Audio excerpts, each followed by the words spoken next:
রাস্তা যে 5 আগস্ট ছাত্র হত্যা মামলার আসামি এবং যুবলীগের ক্যাডার সাব্বির কাদেরগঞ্জের স্বপ্নচূড়া বিল্ডিং এ এবং কালকে আপনারা সাংবাদিক ভাইরা জানেন যে কালকে যুবলীগের আমার কাছে অনেক ছবি আছে, ছবিগুলো আপনাদেরকে দিব। সেই যুবলীগের ক্যাডার কে ধরতে যায় এবং তার ভাইও আসামি, মামলার আসামি, তাকে অ্যারেস্ট করে নিয়ে আসার পরে আমাদেরকে 5 লাখ টাকা অফার করে যে 5 লাখ টাকা জীবন বলে যে হলো 5 লাখ টাকা লাভ নেওয়ার পরে এদের আর কোনো কিছু করা যাবে না, তোমরা সবাই হটে যাও এখান থেকে।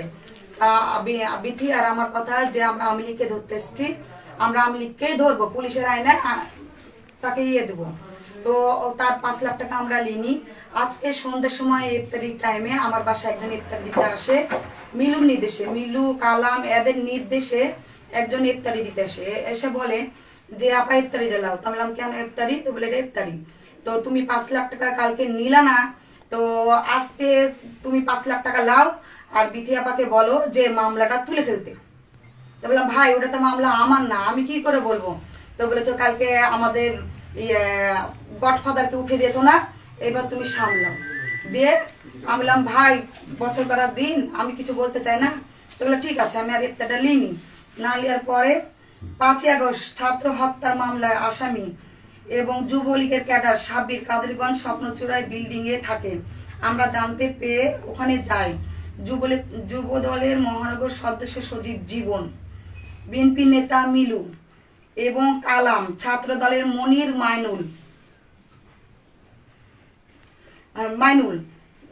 মাইনুল, তারপরে আছে আপনি আমিন, উজ্জ্বল, শানি, এরা আমার বাসায় যায়। যাওয়ার পরে অতর্ক আমাকে আমার বাসায় ঢুকে এমন ভাবে হামলা চালিয়েছে। আমার এক বাচ্চা 3 বছর 3 মাস, তার মাথায় আঘাত পেয়েছে, সে বমি পেয়েছে এবং ডাক্তারে আমি মেডিকেলে ভর্তি করার পরে তাকে সিটি স্ক্যান দেন।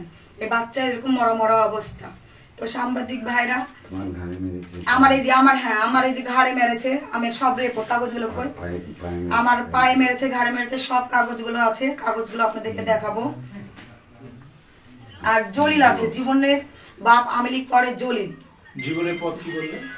জীবনের পথ হলো সদস্য যুবদলের মহানগরের সদস্য সচিব জীবন। সদস্য সচিব তো না, রফিকুল ইসলাম রবি। না এখন সেই সাবেক হয়ে গেছে।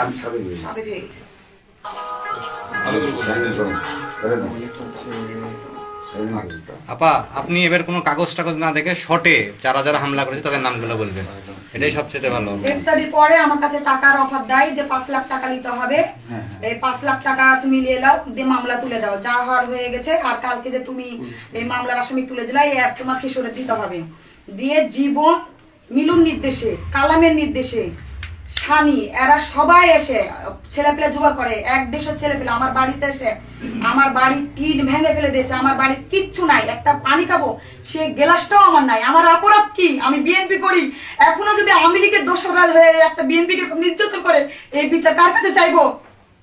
আপা এই যে আপনার উপরে যে হামলাটা হলো, মানে এই যাদের কথা বলছেন মিলু বা সানি টানি, এরা আসলে কি কারণে করলো বলে আপনার মনে হয়? এটা কিছু কারণ না ভাই, এরা টাকার অফার দিয়েছিল। ওই যে মুস্তাক যে কালকে যে মামলার আসামি, ওই আসামি মানে সুমনদি আর চাস্তো ভাই শানি, এরা দুইজন একটা দল পাকিয়েছে যে টাকা দিতে হবে। এরা অফার করেছে কালাম, মিলু, আমিন, জীবন, মনির, মাইনুল। এবং আমার কাছে আমার বাসায় ঢুকে আমার যখন আগুন যখন দিয়ে দেয় তখন আমি আপনার আমিও বাঁচার লেগে আমি বলছি আগুন দিও না, বলছে টাকা দিয়ে। আমি তাকে মাইনুলকে 10,000 টাকা দিয়েছি এবং ওরা সবাই আমার বাড়ি ঢুকে আমার যত স্বর্ণ এলাকা যা ছিল। সাংবাদিক ভাইরা আপনারা একবার, আমরা তো বাসায় ঢুকিনি, আপনারা একবার একটু যাচাই করে এসে দেখেন, নিজ চোখে দেখেন, তাহলে আপনার বুঝতে পারবেন। আপনার বাসায় যখন হামলা হয় তখন প্রশাসনের ভূমিকা কি ছিল? চেম্বার ভাঙচুরের একটা ঘটনা দেখলাম, অগ্নিসংযোগ মোটরসাইকেল, এটা কারা করলো? এটা তো আমরা বলতে পারবো না। আমাদের তো নিরাপত্তার জন্য আমরা প্রশাসনের কাছে অনেকবার পুলিশ বাহিনীকে ফোন দিয়েছি, প্রশাসন আমার বাড়িতে আসেনি, প্রশাসন রাস্তায় দাঁড়িয়েছিল। আজ যদি প্রশাসন আমার বাসায় আসতো তাহলে আমার বাসায় আমার বাচ্চা আহত হতো না, আমার বাড়ি মিশে যেত না। অভিযোগটা কিন্তু আপনাদের পুরোই আসছে যে আপনারা এই ঘটনাগুলো না, তখন তো আমরা ছিলাম না, আমাদের তো কেউ, আপনারা দেখেন দেখেন পাশের বাড়ি শিশি ফুটেজ ছিল আমিনের বাসায়। আমিন বলেছে 2 স্টেপ যখন আমার বাসায় টায়ারে আসে তখন শিশি ফুটেজ ছিল 3 নাম্বার। আমিন নির্দেশ দিয়ে শিশি ফুটেজ ভেঙে ফেললো, যে কোনো প্রমাণ রাখা যাবে না। আচ্ছা মিলুটাকে এবং তার পরিচয় এবং সে সে সে সে হলো পাড়ার একজন সিনিয়র সিনিয়র পার্সন। তার কথায় উঠে বসে সবাই আর কি। পলিটিক্যাল কোনো ব্যাকগ্রাউন্ড আছে ওনার? পলিটিক্যাল ব্যাকগ্রাউন্ড বলতে উনি বিএনপি করতো, কিন্তু এখন ওনার বিএনপির কোনো ইয়ে নাই। হ্যাঁ, উনি এক কথায় আরো প্রমাণ উনি আছে। এক কথায় এখন বর্তমান রনির যেসব কাজকর্ম, আওয়ামী লীগের যে রনি, যুবলীগের যে আপনার সেক্রেটারি ছিল, সেই রনির কিন্তু যত কাজকর্ম এখন ওই মিলুই চালাচ্ছে। হ্যাঁ, রতনেরও চালাচ্ছে, কালামও চালাচ্ছে এবং মিলুও চালাচ্ছে।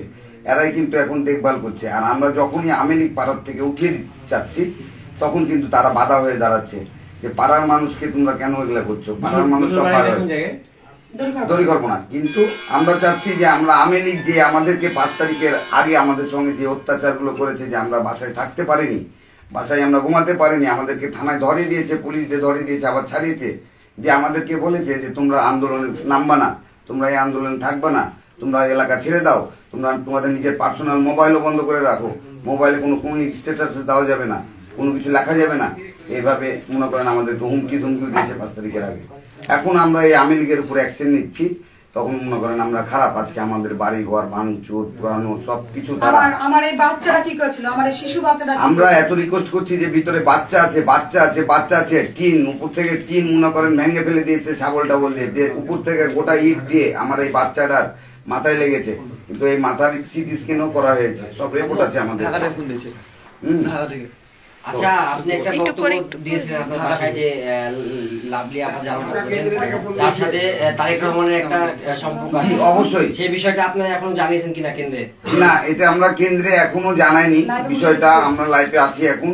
আমার কথা হচ্ছে যে ম্যাডাম একটু কাটেন ম্যাডাম যখন একটু কাটেন আপনারা, একটু কাটেন দয়া করে সামনে যান। এই কাটা। একটু কাটেন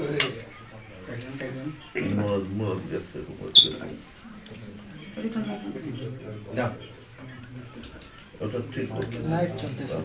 হ্যাঁ, লাইভ চলছে, যেহেতু ভাইয়া ফোন দিয়েছে। শেষ করে দেন।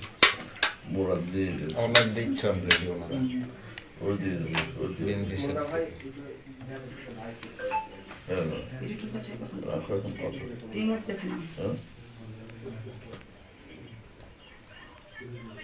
পাঠিয়ে দেবো। এটা কার ফোন আসছে? আমাদের শেষ করে দিন। একটু আর আমাদের ভাই ভাই উনি তো ওনার অভিযোগ বলে দিয়েছে তার। একটু জানার দরকার। শেষ করে দিলাম, দেন। শেষ করে দিলাম। বলো যে কি